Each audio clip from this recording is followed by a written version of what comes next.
जैसा कि हम लगातार से एमपी बोर्ड वार्षिक परीक्षा 2025 की तैयारी कर रहे हैं एंड आप लोग लगातार से कमेंट कर रहे थे कि हमारे रसायन शास्त्र यानी कि आपका 18 तारीख को जो पेपर होने वाला है केमिस्ट्री का, उसके इंपोर्टेंट क्वेश्चन बताइए। तो आज की इस वीडियो में हम 2 अंकीय प्रश्न देखने वाले हैं जो कि आपके लिए मोस्ट इंपोर्टेंट क्वेश्चन होने वाले हैं। एंड इस वीडियो को जो भी बच्चा कंप्लीटली देख करके जाएगा ना, मैं कहता हूं कि वो 18 फरवरी के पेपर में झंडा गाड़ के आने वाला है। एंड केमिस्ट्री के ये दो नंबर के क्वेश्चन ना लास्ट ईयर में रिपीट हुए हैं एंड ये सारे क्वेश्चन इस तरीके से समझाते हुए चलूंगा कि आपको याद होते चलेंगे। एंड ये क्वेश्चन ना 2-3 साल से लगातार देखो, जो क्वेश्चन बार बार आते हैं भाई उन्हें पहले कर लो, बाकी आपने सारा कुछ पढ़ रखा है, बिल्कुल ठीक है भाई, बिल्कुल सही है ना। लेकिन जो बार बार आता है भाई उसे पढ़ना चाहिए। देखो मैंने कुछ ऐसे डायग्राम्स वगैरह का यूज किया ताकि आप लोगों को ठीक तरीके से समझ में आए, तो वीडियो को पूरा देखना है एंड सारे क्वेश्चन को अच्छी तरीके से याद करके चलना। देखो मैंने यहाँ पे भी क्वेश्चन आपके लिए रखे हैं, यही क्वेश्चन है ना, तो हम यहाँ पे देखें या यहाँ पे आप लोग पहले बताइए, थोड़ा सा हम यहाँ पे पहले देख लेते हैं स्क्रीन पर, ठीक है ना, फिर हम स्क्रीन पर ही जाने वाले हैं भाई। देखो 2 अंकीय प्रश्न हमारे स्टार्ट हो जाते हैं यहाँ से। 3 अंकीय प्रश्न का वीडियो मैं जल्दी ही डाल दूंगा, क्या पता वीडियो डल चुका हो तो जाकर के प्लेलिस्ट को चेक कर लेना। और अगर आपने अन्य सारे सब्जेक्ट्स की भी तैयारी नहीं करी है, जैसे कि फिजिक्स, हिंदी और इंग्लिश, अन्य सारे सब्जेक्ट हो गए है ना, तो जाकर के वीडियो देख लेना, प्लेलिस्ट भाई चेक करो, मजा आ जाएगा एकदम, है ना। देखो चलिए 2 नंबर प्रश्न में सबसे पहला प्रश्न आपका दिया गया है, हाइड्रोजन के 2 समस्थानिकों के नाम एवं संकेत लिखिए भाई, है ना। तो देखिए समस्थानिकों के नाम, हाइड्रोजन के आप सभी को पता है 3 समस्थानिक हैं जिनमें से 2 के पूछे गए हैं आपको, तो 2 के नाम आपको दिए गए हैं, ड्यूटेरियम एंड ट्रिटियम, है ना। और ये दोनों के संकेत आपको दिए गए हैं इस तरीके से, फर्स्ट का संकेत होता है, ये दूसरे का संकेत, है ना। दोनों को याद कर लो एंड ये आपके लिए बहुत ज्यादा इंपॉर्टेंट क्वेश्चन है, लास्ट ईयर में रिपीट हुआ क्वेश्चन है और ये इस तरीके से आप तीनों को समझ सकते हो, आपके सामने यहाँ पे दिया गया है। देखो तो आपके ड्यूटेरियम एंड ट्राइटियम, है ना, तो ट्रिटियम, ये आपके सामने दोनों समस्थानक यहाँ पे दिए गए हैं। हाइड्रोजन का ये मास नंबर भी आपको बताया गया है, ठीक है। तो इसे अच्छी तरीके से आप देख लीजिए, इसमें जो यहाँ पे कहें कि प्रोटॉन न्यूट्रॉन जो कण होते हैं भीतर आपको बताए गए हैं, ठीक है। चलिए अगली क्वेश्चन हमारा आ जाता है यहाँ पे, मूल अनुपाती सूत्र एवं अणु सूत्र में अंतर स्पष्ट कीजिए भाई। अंतर आप लोग इस तरीके से लिखना चाहो सारणी बना करके तो वैसे भी लिख सकते हो, नहीं तो आप ऐसे समझाना चाहते हो यहाँ पे थोड़ा सा, तो यहाँ पे इस तरीके से लिखा जा सकता है एंड ये आपका बिल्कुल सही है। देखो मूलानुपाती सूत्र ये कि यौगिक एवं में परमाणुओं का सबसे सरल पूर्ण संख्या अनुपात दिखाते हैं। अणु सूत्र ये कि अणु में प्रत्येक प्रकार के परमाणु की संख्या को दर्शाते हैं। ये क्या करते हैं, मूलानुपाती जो सूत्र होता है यौगिक में परमाणुओं का सबसे सरल पूर्ण संख्या का अनुपात दिखाते हैं, जबकि जो अणु सूत्र होता है वो अणु में प्रत्येक प्रकार के परमाणु की संख्या को प्रदर्शित करता है भाई, है ना। और संरचनात्मक सूत्र बताते हैं कि एक अणु में परमाणु एक दूसरे से कैसे बंधे, है ना। तो ये हमें क्या संरचनात्मक सूत्र से पता चलता है।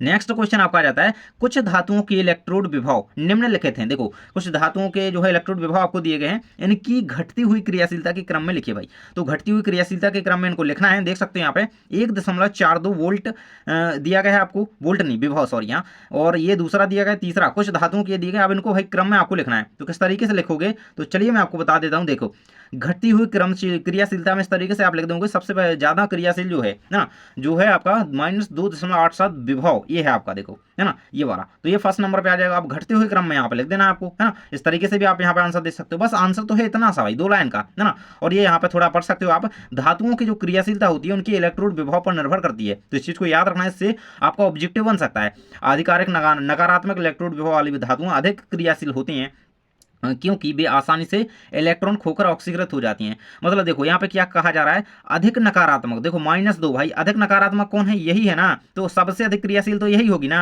तो यहाँ पे आप इस चीज से याद रखिएगा इसको, है ना। चलिए अगला आप देखिए भाई, ये तो पॉजिटिव है, अब ये तो सबसे कम क्रियाशील होगी, है ना, तो इस चीज से यहाँ पे इसको बताया गया, तो आप समझ सकते हैं। नेक्स्ट आपका आ जाता है, स्थिर अनुपात का नियम लिखिए भाई। तो स्थिर अनुपात का नियम लिखिए, तो ये बहुत ही इंपॉर्टेंट क्वेश्चन है एंड मैं आपको इसको यहाँ पे दिखवाना चाहूंगा। देखिए थोड़ा सा हम यहाँ पे भी देख लेते हैं, है ना। देखिए स्थिर अनुपात का नियम लिखिए, है ना। तो स्थिर अनुपात के नियम में कहा गया है कि किसी दिए गए रासायनिक यौगिक में हमेशा घटक जो है निश्चित अनुपात में होते हैं, द्रव्यमान द्वारा और इसके स्रोत और तैयारी की विधि पर निर्भर नहीं करते हैं, ना। तो ये स्थिर अनुपात के नियम में कहा गया है। देखो कई सारे बुक्स होते हैं, गाइड्स होते हैं, उनमें थोड़ा थोड़ा बहुत अलग लिखा रहता है, लेकिन नियम वही सेम रहता है। तो आपने जो पहले से याद कर रखा है उसे को ही याद करना, जो मैं बता रहा हूं उसको याद मत करना, है ना। तो आपको जो पहले से याद है उसे याद करके रखना, नहीं तो आप बाद में कंफ्यूज हो जाओगे कि भाई मैंने पढ़ा क्या था आखिर में, नहीं। तो आपने जो पहले से पढ़ा है वही याद रखना, नहीं पढ़ा तो इसे याद कर लो, ठीक है। नेक्स्ट हमारा 4 ग्राम ऑक्सीजन में परमाणुओं की भाई संख्या याद करिए। तो ऑक्सीजन का परमाणु द्रव्यमान आपको 16 ग्राम पर मूल, आप सभी को पता है होता है ना।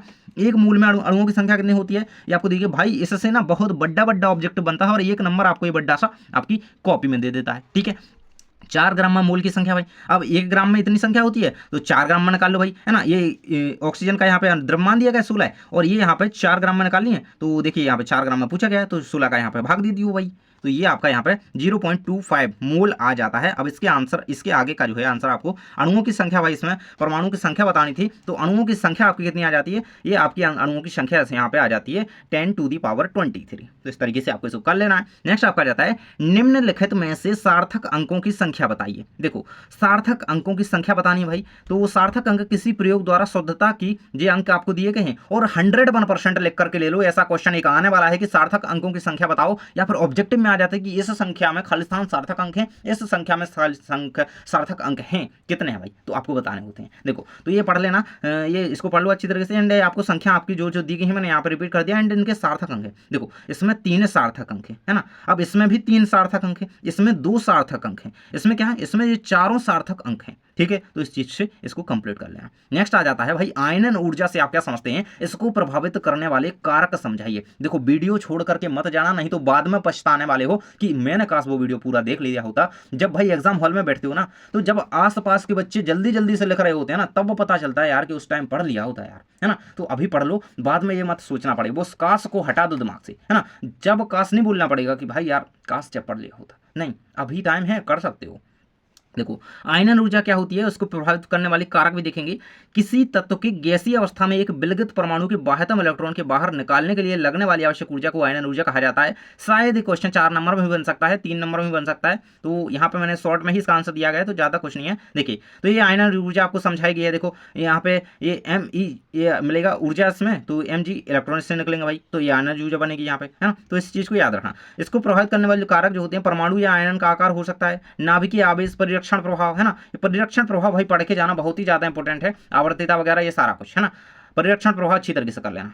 अब अगला क्वेश्चन आपका दिया है इलेक्ट्रॉन लब्धि, एंथैल्पी और विद्युत ऋणात्मकता के क्या मूल अंतर है भाई। चलिए इनके उत्तर अब आगे के जो क्वेश्चन है आपके सारे के सारे ये हम देख लेते हैं आपकी स्क्रीन पर। आंसर रहेगा इलेक्ट्रॉन लब्धि और विद्युत ऋणात्मकता, एंथैल्पी में अंतर। देख सकते हो यहाँ पे एक इलेक्ट्रॉन को एक पृथक गैसीय परमाणु में जोड़ा जाता है तो उत्पन्न ऊर्जा की मात्रा को इलेक्ट्रॉन लब्धि, एंथैल्पी कहा जाता है। और एक अणु में एक परमाणु साझा करना या फिर जोड़ा जाना, एक तरीके से शेयर करना, इलेक्ट्रॉनों की जोड़ी को अपनी ओर आकर्षित करता है, जिसे इलेक्ट्रॉन नेगेटिविटी के रूप में जो है जाना जाता है। तो इस चीज को याद रखिएगा, विद्युत ऋणात्मकता यानी कि इलेक्ट्रॉन नेगेटिविटी।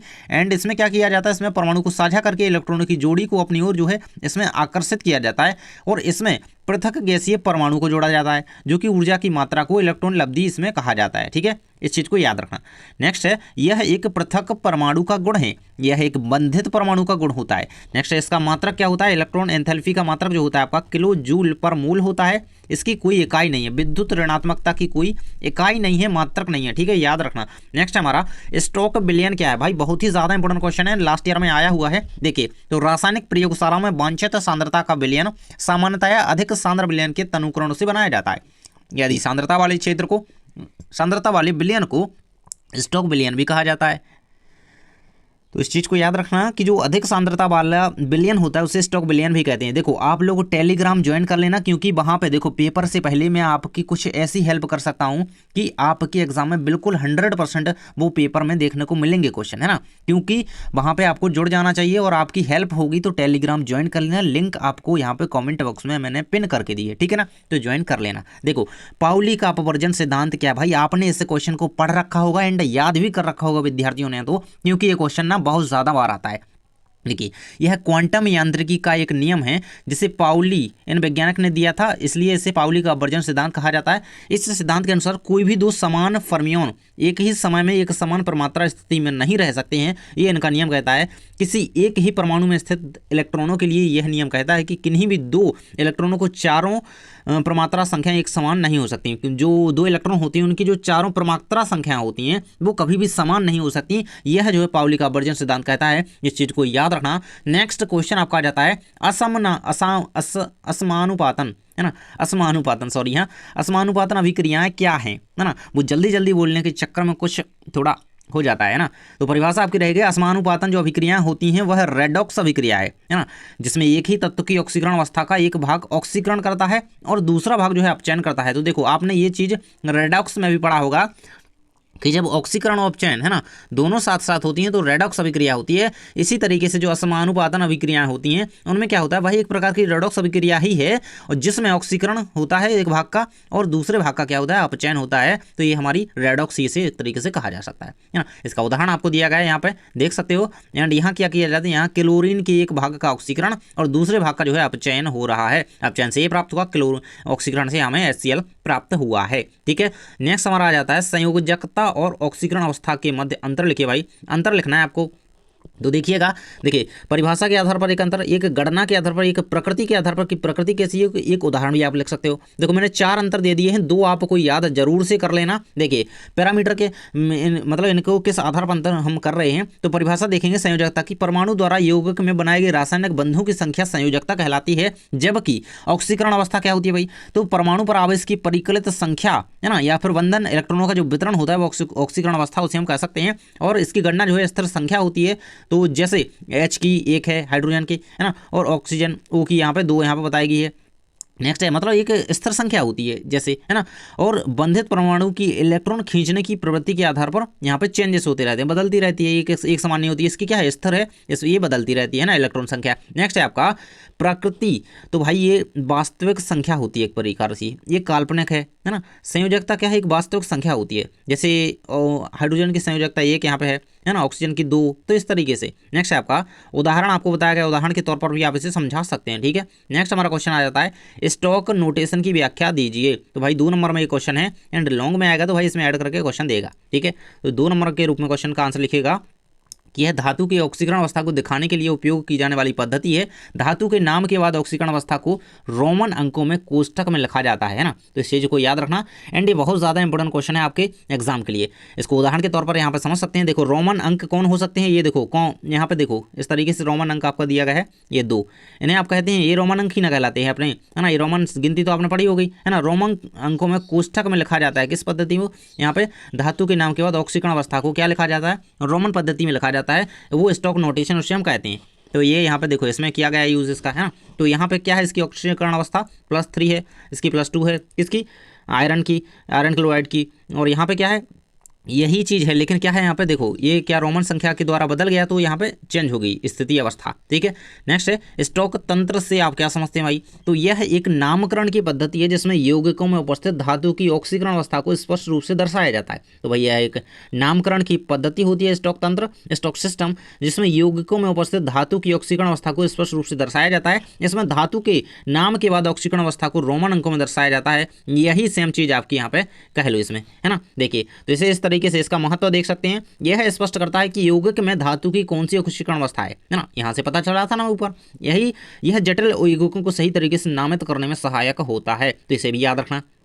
उदाहरण देखिएगा Cu2O, है ना, ये कॉपर ऑक्साइड है हमारा, इसमें कॉपर की ऑक्सीकरण अवस्था 1 है, +1 है, क्योंकि हमें इससे पता चल रहा है, ये रोमन संख्या जो कोष्टक में है इससे हमें पता चल रहा है कि +1 है। अब यहाँ पे 2 हो गई तो +2 हो गई, अब 3 हो जाती भाई तो +3 हो जाती, है ना। तो इससे पता चल रहा है हमें। ठीक है, नेक्स्ट हमारा क्वेश्चन आ जाता है मानक ताप एवं दाब से क्या तात्पर्य। भाई ये क्वेश्चन ना बहुत ही ज्यादा इंपॉर्टेंट है, एंड इसको याद करके रखना, एंड मानक ताप का मान याद करके रखना, ये आपका दिया गया है। ठीक है, देखो मानक ताप एवं दाब से तात्पर्य उस तापमान और दाब से है ना जिस पर गैसों का गुणांक और उनके व्यवहार की सामान्य स्थिति मानी जाती है। तो इस चीज को याद रखना, मतलब उनके गैसों का जो गुणांक होता है और उनके व्यवहार की जो सामान्य स्थिति होती है वो इनके द्वारा ही यहाँ पे मापित की जाती है, मानी जाती है। तो याद रखिएगा मानक ताप का मान यहाँ पे 0 डिग्री सेल्सियस यानी कि जो केल्विन में 273.15 केल्विन दिया गया है, और मानक दाब 1 एटमोस्फियर 1 ATM, आपने ये पढ़ा होगा, है ना। तो इस चीज को याद रखना, ये कई बार सही जोड़ी में बना हुआ है। नेक्स्ट आ जाता है हमारा Na2CO3, है ना, इस तरीके से ये लिखा हुआ है Na2CO3। ठीक है ना, अणुभार आपको 106 ग्राम 500 ml m/10 जो कि आपकी मोलरिटी दी गई है ना, विलयन बनाने के लिए इसकी कितनी मात्रा आवश्यक होगी, ये क्वेश्चन आपको दिया गया है। एंड आपको कितनी मात्रा आवश्यक होगी, तो यहाँ पर 5.3 ग्राम इसकी मात्रा आवश्यक होगी। तो इस फॉर्मूले से आप इसको निकाल सकते हैं, बस आपको ये याद होना चाहिए। बस आपका जो दिया जाता है वह आपको यहाँ पर फिलअप कर देना है, बट आपके आंसर आ जाएंगे। ठीक है, नेक्स्ट है आपका मेथेन के दहन में मेथेन को सीमांत अभिकर्मक क्यों मानते हैं। आंसर आपका दिया गया है मीथेन का दहन एक हाइड्रोकार्बन को हवा में जलाने की प्रक्रिया से कार्बन डाइऑक्साइड, पानी, गर्म और प्रकाश उत्पन्न होता है। देखो जब मीथेन का दहन हाइड्रोकार्बन को, है ना, मीथेन का दहन किया जाए तो उसमें क्या होगा, कार्बन डाइऑक्साइड, गर्मी, पानी, है ना, ये प्रकाश जो है उसमें निकलेगा। इस प्रक्रिया को दहन प्रक्रिया कहते हैं, ठीक है। और सबसे बड़ी बात कह लो कि दहन में का सबसे जरूरी चीज़ क्या होती है भाई, तो ऑक्सीजन सबसे जरूरी होती है दहन के बीच, है ना। देखिए इसमें यहाँ पे आप देख सकते हैं मीथेन का एक दहन ऐसी ही प्रक्रिया है जिसमें हवा में मीथेन और ऑक्सीजन के बीच जो है प्रतिक्रिया होती है, जैसे कार्बन डाइऑक्साइड, गर्म पानी, है ना, ये सारी चीज़ें उत्पादों के रूप में निकलते हैं। तो ये आपकी पूरी की पूरी इसकी प्रक्रिया दी गई है। मतलब ऑक्सीजन चाहिए आग जलाने के लिए, दहन यहाँ पे हो रहा भाई, फिर यहाँ पे ये जलेगा, है ना। यहाँ पे मीथेन दी गई CH4 आपकी, फिर ये 2O2 ये आपकी ऑक्सीजन दी गई ग्राम में, है ना। तो ये आपकी 2 ग्राम अणु हैं इसके, फिर ये कार्बन डाइऑक्साइड निकली, उससे पानी निकला भाई, हीट निकली, ऊष्मा निकली, प्रकाश निकला, ठीक है। इस तरीके से आप इसे समझा सकते हो। और यदि आप इतना आगे लिखना चाहते हो तो लिख देना, नहीं तो इसे नहीं भी लिखोगे तो कोई दिक्कत नहीं है, उतने में आपका काम चल जाएगा उदाहरण शायद। नेक्स्ट आपका आ जाता है 50 ml और 50.05 ml में क्या अंतर है भाई। तो 50 ml का मतलब है कि हम वॉल्यूम को 0.1 ml की शुद्धता तक मापेंगे या नापेंगे, और 50.10 ml का मतलब है कि हम वॉल्यूम को 0.01 है ना तक की शुद्धता तक नापेंगे। देखो यहाँ पर क्या है, 50 ml में क्या है कि हम इसको 50 तक माप रहे हैं, है ना, 50, और यहाँ पे ml है ना, इसके बाद पॉइंट के बाद 0 आया तो इसको हम 0.01 तक ही माप रहे हैं। अगला है आपका अल्फा कण। क्या है भाई, अल्फा कण धनावेशित हीलियम का एक नाभिक का कण होता है, तो इस चीज़ को याद रखना, ये ऑब्जेक्टिव में बन सकता है। अगला है आपका नाभिक की खोज किसने की थी, तो रदरफोर्ड ने। देखो अब मैं जल्दी जल्दी क्वेश्चन के आंसर करवाऊंगा क्योंकि ज़्यादा वीडियो लंबापन को नहीं करना है ना। देखिए मूल संकल्पना क्या है, तो मूल पदार्थ की मात्रा मापने की इकाई है एक मूल में, इस चीज़ को याद रखना। और ये थोड़ा गलत यहाँ पे होगा, 10⁻23 होता है, इस चीज़ को कंप्लीट कर लेना, है ना। 6.022 इंटू 10⁻23 आप याद रखना, एक मूल बराबर होता है, इस चीज़ को याद कर लेना, बहुत ही ज़्यादा इंपॉर्टेंट है ना। तो ये आपको दिया गया है, इसी अवोगाड्रो संख्या भी कहा जाता है, और अवोगाड्रो संख्या का मान क्या होता है ये चीज़ याद रखना, एंड बहुत ही ज़्यादा इंपॉर्टेंट है ये। नेक्स्ट आपका मूलानुपाती सूत्र एवं आणविक सूत्र में आपको संबंध बताना है। देखिए तो ये भी क्वेश्चन आपका आया हुआ है लास्ट ईयर में। मूलानुपाती सूत्र यौगिकों में तत्वों के सबसे सरल अनुपात को दर्शाता है। आणविक सूत्र यौगिकों में उपस्थित तत्वों की सही संख्या को दर्शाता है। इसमें संबंध आपका यहाँ पे बताया गया है। क्या आणविक सूत्र बराबर मूलानुपाती सूत्र इनटू n, जहाँ n क्या होती है एक पूर्णांक, इस तरीके से लिख दोगे तो आपका उत्तर बिल्कुल सही हो जाएगा, है ना। अगर इतना भी आप इसका उत्तर लिख दोगे तो आपका नंबर नहीं कटेगा भाई, है ना। चलिए नेक्स्ट क्वेश्चन आ जाता है, सीमांत अभिकारक भाई किसे कहते हैं, तो आंसर दिया गया है सीमांत अभिकारक वह अभिकारक है जो रासायनिक अभिक्रिया में सबसे पहले समाप्त हो जाता है। देखो मतलब सीमा के पहले समाप्त हो जाता है और अभिक्रिया को रोक देता है, यह उत्पाद की अधिकतम मात्रा को नियंत्रित करता है ना। तो सीमा तक तो ये पहुंचता ही नहीं है, मतलब सीमा को ही समाप्त कर देता है, मतलब अभिक्रिया समाप्त होने से पहले ही समाप्त हो जाएगा, वो सीमांत अभिकारक है। नेक्स्ट आ जाता है भाई very very most important question, and ये क्वेश्चन ना जाने बोर्ड वालों को कितना अच्छा लगता है कि वो बार बार दे देते हैं। मूललता एवं मूलरता में अंतर, है ना, इस चीज़ को याद रखना। मूलरिटी और मूलेलिटी में अंतर भाई। मूलरता क्या होती है, मूलरता बिलियन के प्रति लीटर मूलों की संख्या होती है, प्रति किलोग्राम मूलों की संख्या, है ना। इतना ही अंतर याद रखो तो बस 2 अंतर तो ठीक है आपके, है ना। देखो अभी प्रति लीटर है तो भाई इसकी इकाई मूल प्रति लीटर होगी, और 1 किलोग्राम है तो भाई इसकी इकाई जो है मूल प्रति किलोग्राम होगी, ठीक है ना। अब यहाँ पे मूलरता जो है ताप पर निर्भर करती है, ये मूललता जो है ताप पर निर्भर नहीं करती है, ये अंतर हो गया। चलिए अगला क्वेश्चन आपका इलेक्ट्रोमैग्नेटिक वेव्स क्या होती हैं भाई। विद्युत चुंबकीय तरंगें क्या है, तो विद्युत चुंबकीय तरंग ऐसी तरंग है जिसमें विद्युत और चुंबकीय क्षेत्र परस्पर लंबवत होती हैं और यह माध्यम के बिना भी प्रसारित हो सकती है। मतलब देखो जब विद्युत और चुंबकीय क्षेत्र परस्पर हों, ऐसी तरंगें उनमें जो होती हैं वो विद्युत चुंबकीय तरंगें कहलाती हैं, और यह माध्यम के बिना भी प्रसारित हो जाती हैं। इनकी गति शून्य में 3.3 × 10⁸ मीटर पर सेकेंड होती है। इस चीज़ को याद रखना, ये विद्युत चुंबकीय तरंगों की यहाँ पर गति दी गई है। अगला क्वेश्चन आ जाता है आयनिक बंध किसे कहते हैं, तो आयनिक बंध वह रासायनिक बंध है जो एक परमाणु द्वारा इलेक्ट्रॉन खोने और दूसरे द्वारा ग्रहण करना, मतलब एक ने तो खो दिया भाई, अब दूसरा उसे ग्रहण कर लेगा, यह जो बंध बनेगा वहाँ पे वो आयनिक बंध कहलाएगा, है ना। तो इस चीज़ को याद रखना, यह धनायन और ऋणायन के बीच स्थैतिक आकर्षण से बनता है। उदाहरण आपको NaCl सोडियम क्लोराइड दिया गया है। अगला क्वेश्चन आ जाता है विद्युत चुंबकीय स्पेक्ट्रम भाई क्या है ना। इलेक्ट्रोमैग्नेटिक स्पेक्ट्रम है ये। तो यहाँ पे देखिएगा विद्युत चुंबकीय स्पेक्ट्रम वह श्रेणी है जिसमें विभिन्न तरंगदैर्घ्य और आवृत्तियों की जो विद्युत चुंबकीय तरंगें आती हैं, जिसमें रेडियो तरंगें, सूक्ष्म तरंगें, अवरक्त दृश्य प्रकाश तरंगें होती हैं, है ना, और परावैगनी एक्सरे और गामा किरणें शामिल होती हैं इसमें। तो इस चीज़ को याद रखना, एंड ये सारे इसके एग्जाम्पल हो जाते हैं, तो इसको याद रखना, इनसे ऑब्जेक्टिव आपका बन सकता है ना। नेक्स्ट हमारा आ जाता है प्रकाश विद्युत प्रभाव क्या है भाई। इस चीज़ को कर लेना, ये 1 नंबर में भी बन सकता है, ये 2 नंबर में भी क्वेश्चन आ सकता है। देखो तो जब किसी धातु की सतह पर प्रकाश की उच्च ऊर्जा किरणें पड़ती हैं तो इलेक्ट्रॉन उत्सर्जित होते हैं। प्रकाश विद्युत प्रभाव, फोटो इलेक्ट्रिक प्रभाव। देखो प्रकाश, अब भाई किसी धातु की सतह पर, मतलब कोई भी धातु कह लो आप, आपने एक धातु रखी वहाँ पे और इस पर प्रकाश की किरणें पड़ रही हैं, है ना, और वहाँ से क्या होगा, प्रकाश की किरणें पड़ी तो वहाँ से इलेक्ट्रॉन निकलेंगे, है ना, कई सारे इलेक्ट्रॉन वहाँ से निकलेंगे। तो इस तरीके से इलेक्ट्रॉन निकलना वहाँ से चालू हो जाएंगे, उत्सर्जित होंगे। तो इस प्रकाश विद्युत प्रभाव को, तो मतलब इसे ही प्रकाश विद्युत प्रभाव कहा जाता है। इस सिद्धांत को आइंस्टाइन ने समझाया था, है ना, ये यहाँ पे बताया गया है। नेक्स्ट है आपका 1 ग्राम अणुभार में, 1 ग्राम भार में इलेक्ट्रॉनों की संख्या का जो परिकलन करना है, ये भी क्वेश्चन बहुत बार आया हुआ है। देखो तो यहाँ पे आपका आंसर दिया गया है 1 ग्राम में 1 इलेक्ट्रॉन, यहाँ पे है ना, इलेक्ट्रॉन का भार आपको दिया गया है, इससे भी ऑब्जेक्टिव बनता है ना। तो ये आपका आंसर यहाँ पे आ जाता है, ये टोटली निकल करके, है ना, 1 ग्राम में इतने इलेक्ट्रॉनों की संख्या होती है ना।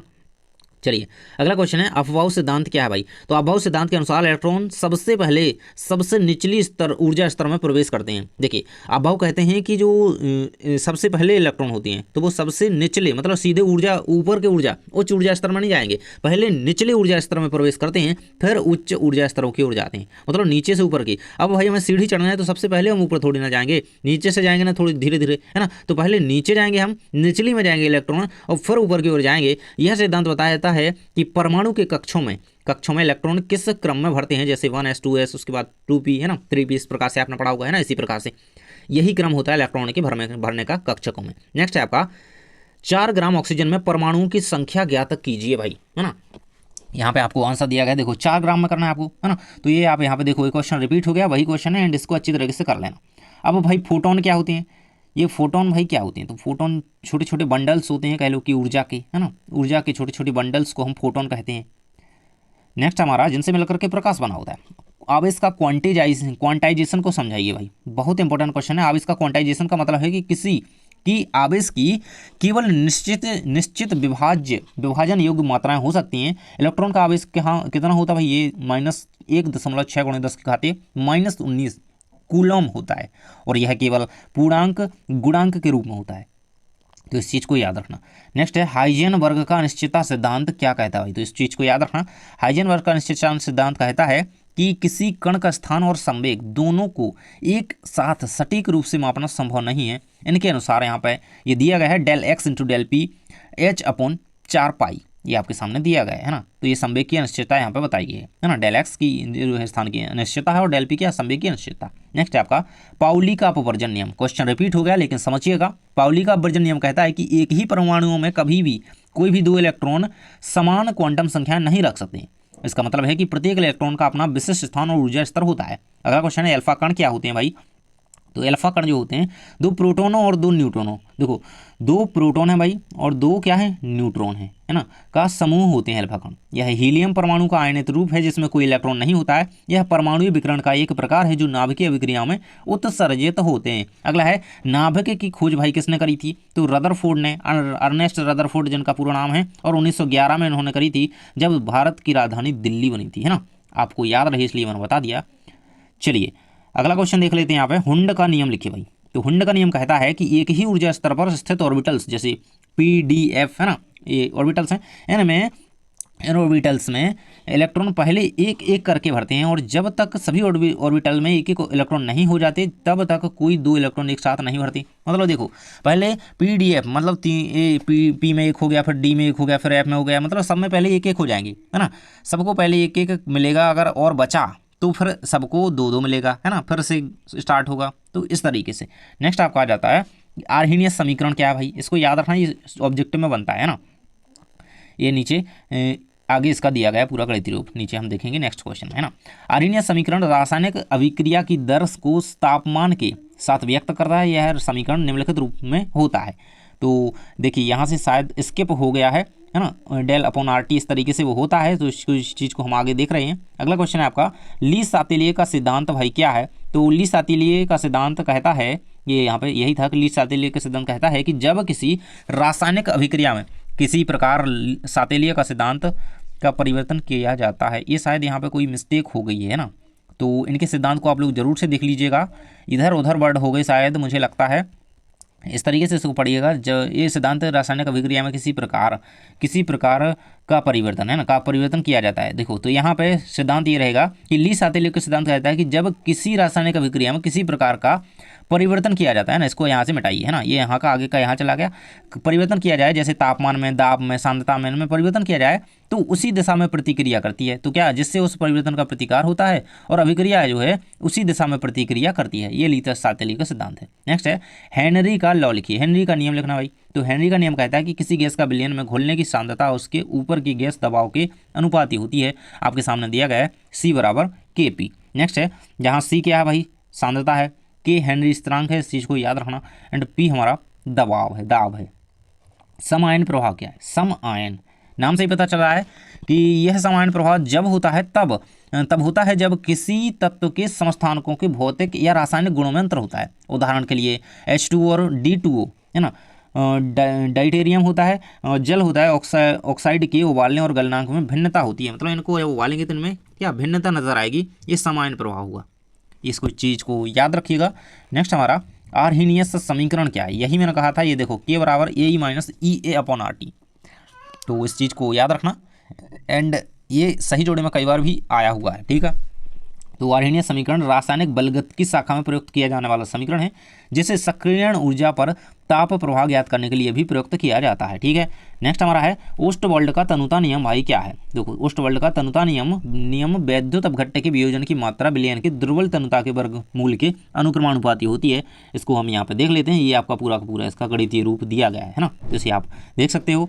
नेक्स्ट हमारा है कार्बोकटाइन की संरचना बनाइए भाई। तो ये आपका आया हुआ क्वेश्चन है पेपर में, कार्बोकटाइन की संरचना आप इस तरीके से बना सकते हैं, है ना। इसमें क्या होता है, धनावेशित कार्बन परमाणु संकृत होता है तथा एक पी कक्षक रिक्त होता है ना। ये रहेगा आपके सामने यहाँ पे पूरा का पूरा इसका संरचना कार्बोकटाइन की दी गई है, इसको बना लेना। नेक्स्ट हमारा आ जाता है, देखो इसके बारे में लिखना चाहो थोड़ा तो लिख सकते हो। साम्य स्थिरांक की परिभाषा दीजिए भाई। साम्य स्थिरांक क्या होता है और KP KC में संबंध आपको ज्ञात कर लेना है ना। KP KC में संबंध लिखिए, इस तरीके से क्वेश्चन आता है, 4 नंबर में करना है उसे। तो साम्य स्थिरांक एक संख्या है जो किसी रासायनिक अभिक्रिया के संतुलन में प्रतिक्रिया और उत्पादों की सांद्रताओं के अनुपात के रूप में व्यक्त होती है। इसे KC द्वारा दर्शाया जाता है साम्य स्थिरांक को, ठीक है ना, इस चीज़ को याद रखना। चलिए नेक्स्ट क्वेश्चन हमारा है परिरक्षण प्रभाव क्या है। देखो अभी मैंने बताया था ना कि इसको पढ़ना है तो याद करके चलना। रासायनिक प्रतिक्रियाओं में पदार्थ और ऊर्जा का संरक्षण दर्शाता है। यह कहता है कि रासायनिक अभिक्रिया में कुल द्रव्यमान और ऊर्जा बदलती नहीं है, ये परिरक्षण प्रभाव कहता है। अगला क्वेश्चन आ जाता है एन की आयनन जो एंथैल्पी है O से ज़्यादा होती है, नाइट्रोजन की ऑक्सीजन से भाई ज़्यादा क्यों होती है आयनन एंथैल्पी, इसको आपको समझाना है। तो नाइट्रोजन की आयनन एंथैल्पी O से ज़्यादा होती है क्योंकि N में आधी भरी 2s, मतलब इसमें जो कक्षक होते हैं वो आधे भरे होते हैं, 2s और 2p कक्ष होते हैं जो कि O के मुकाबले अधिक स्थिर हैं, जिसमें नाइट्रोजन को आयनित करने से ज़्यादा ऊर्जा की आवश्यकता होती है। इसलिए N की जो आयनन एंथैल्पी है वो O से ज़्यादा होती है, क्योंकि इसके जो कक्षक हैं वो क्या हैं भाई, स्थिर हैं, अधिक स्थिर हैं, ठीक है। नेक्स्ट है यौगिक के मूलानुपाती सूत्र को परिभाषित करो। तो आंसर दिया गया है यौगिक का मूलानुपाती सूत्र वह सूत्र होता है जो यौगिक में उपस्थित तत्वों के सबसे सरल गुणांक में अनुपात को दर्शाता है। तो इस चीज़ को याद रखना, एंड ये बहुत ज़्यादा इंपॉर्टेंट क्वेश्चन बन जाता है। अगला है विलयन की मूलरता पर ताप का क्या प्रभाव पड़ता है और क्यों भाई। तो ये 3 नंबर में भी क्वेश्चन आ सकता है या 2 नंबर में भी आ सकता है। उत्तर दिया गया है विलयन की मूलरता पर ताप का प्रभाव होता है क्योंकि तापमान बढ़ने से विलयन में पदार्थों की घुलनशीलता बढ़ जाती है, जिससे मूलरता भी बढ़ जाती है। तापमान के साथ कणों की गति बढ़ने, देखो भाई ताप किसी भी ताप मतलब बढ़ाएंगे विलयन का तो उसमें क्या होगी, गति बढ़ेगी, कणों में और ज़्यादा जो है स्थान बढ़ेगा, है ना। तो इस तरीके से उसमें बताया गया है ना। अधिक कण विलयन में घुलने में सक्षम होंगे और ज़्यादा मतलब स्थान होगा तो अधिक कण घुलने में सक्षम हो जाएंगे। अगला क्वेश्चन आपका दिया गया है प्रकाश विद्युत प्रभाव क्या होता है भाई, वही चीज़ है आपकी, है ना। क्वेश्चन रिपीट हो गया, इसको कर लेना। कोई धातु पर क्या होता है, किसी धातु पर जब प्रकाश पड़ेगा तो उसमें इलेक्ट्रॉन उत्सर्जित होंगे, यही प्रकाश विद्युत प्रभाव है। नेक्स्ट हमारा ज्यामितीय समावयवता भाई क्या है ना। इसको पढ़ करके ही जाना, ये बहुत इंपॉर्टेंट है। स्थान समावयवता ज्यामितीय है, इसको पढ़ लेना पूरा। ये तब होती है जब 2 या 2 से अधिक यौगिक समान संरचनात्मक सूत्र होते हुए भी विभिन्न स्थानिक वितरण के कारण भिन्न होते हैं। यह मुख्य रूप से डबल बंधों या सर्कल बंधों में देखा जाता है। तो वो इस चीज़ को याद रखना, ये बहुत ही इंपॉर्टेंट है ना। ये रहेगा यहाँ पे डबल बंध यहाँ पे उत्पन्न होने पर यहाँ पे क्या होगी, ज्यामितीय समावयवता होगी। अगला क्वेश्चन है मूल और एवोगाड्रो संख्या से आप क्या समझते हैं। तो मूल एक यौगिक या तत्व की वह मात्रा है जिसमें आपको यहाँ पे 6.022 × 10⁻23 कण होते हैं, जिसे एवोगाड्रो संख्या कहा जाता है ना। ये रहेगा आपका आंसर पूरा। नेक्स्ट है आपका विलयन भाई किसे कहते हैं। 12th में आप इसे डिटेल में पढ़ने वाले हो भाई, चैप्टर है पूरा का पूरा विलयन, है ना। तो यहाँ पे देख लीजिएगा विलयन। दो या दो से अधिक पदार्थों का मिश्रण होता है जिसमें एक पदार्थ को घोलता है, उदाहरण के लिए विलायमान उसके दूसरे। मतलब देखो दो पदार्थों का समांगी मिश्रण कर सकते हैं, सीधा 9th क्लास की परिभाषा ठोक दो। नेक्स्ट है आपका मूलरता एवं मूललता की इकाई सहित परिभाषा लिखिए, है ना। अभी अंतर हमने ऊपर देख लिया था, है ना। तो मूलरता क्या होती है, प्रति लीटर बिलियन में मूलों की संख्या होती है ना। ये देखो 1 लीटर में बिलियन में घुलने वाले पदार्थ के मूलों की संख्या को दर्शाता है, और मूललता में लीटर में, है ना। तो लीटर को 1 किलोग्राम को दर्शाता है, सॉरी, यहाँ इसमें लीटर में दर्शा रहा है, इसमें किलोग्राम में दर्शा रहा है। और ये इसका यहाँ पे फॉर्मूला दिया गया है, और इसको याद कर लेना, ये बहुत ज़्यादा इंपॉर्टेंट है ना। मूलरता को कैपिटल एम से प्रदर्शित करते हैं और मूललता को स्मॉल एम से प्रदर्शित करते हैं, ये यहाँ पे आप देख सकते हो, ठीक है, इसको याद रखना। तो इसका फॉर्मूला क्या होता है, मूलरता बराबर होता है मूलों की संख्या बटा बिलियन का आयतन लीटर में, है ना। वही चीज़ है लेकिन यहाँ पे क्या है, किलोग्राम में, यहाँ पे लीटर में, ठीक है। तो आप इकाई याद रखो, बस पता रहेगा। मूल प्रभाज भाई किसे कहते हैं, तो मूल प्रभाज किसी पदार्थ की एक मूल का द्रव्यमान होता है जिसे भार में मापा जाता है। यह पदार्थ के परमाणु द्रव्यमान का वह गुणांक होता है जिसे 1 ग्राम में व्यक्त किया जाता है। तो मतलब ये मूल पदार्थ किसी मूल का द्रव्यमान होता है, प्रभाज, है ना, जिसे ग्राम में मापा जाता है। यह पदार्थ के परमाणु द्रव्यमान का वह गुणांक होता है जिसे 1 ग्राम में व्यक्त किया जाता है। अगला क्वेश्चन है विशिष्ट चालकता की परिभाषा व इकाई लिखिए। तो विशिष्ट चालकता किसी विलयन की विशिष्ट चालकता जो होती है वह विलयन की चालकता की वह माप होती है जो 1 मीटर लंबाई और 1 वर्ग मीटर क्रॉस सेक्शन वाले एक सर्किट में उत्पन्न होती है। इसकी इकाई जो होती है साइमन्स पर मीटर होती है ना। इस तरीके से इसे व्यक्त करते हैं।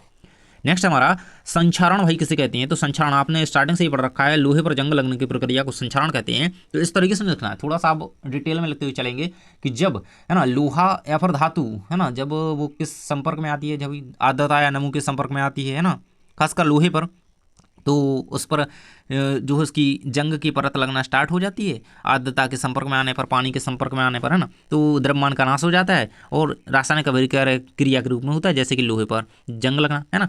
तो इससे ये पता चलेगा भाई कि लोहे पर जंग लगना एक तरीके का रासायनिक परिवर्तन है, रासायनिक अभिक्रिया है। अगला क्वेश्चन है ओम का नियम लिखिए भाई। ये रहेगा आपके सामने ओम का नियम, इसको आपने पढ़ ही रखा होगा। इसका गणितीय रूप दिया गया है V = I/R, है ना, आई धारा है यहाँ पे। नेक्स्ट आ जाता है अपचयन क्रिया को समझाइए। देखो ओम का नियम कर लेना अच्छी तरीके से।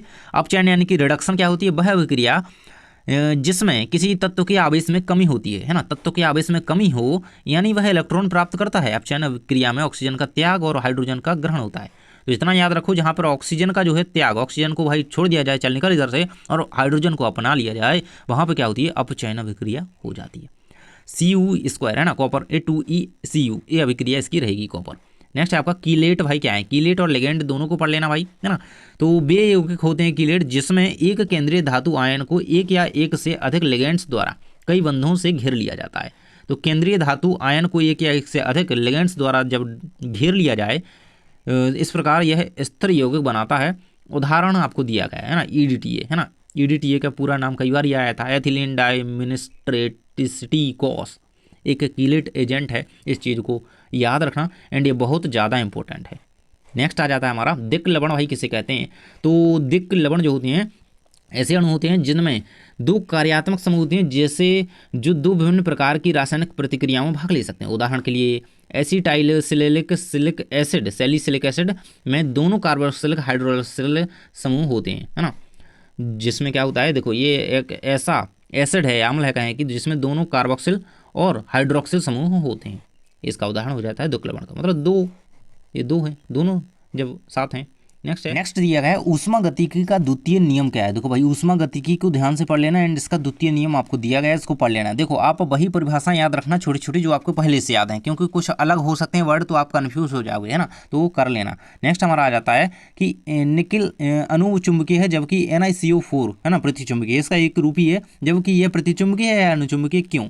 ये 3 नंबर या 2 नंबर में क्वेश्चन बन सकता है, तो इसको याद कर लेना। ये पूरा क्वेश्चन दिया गया है।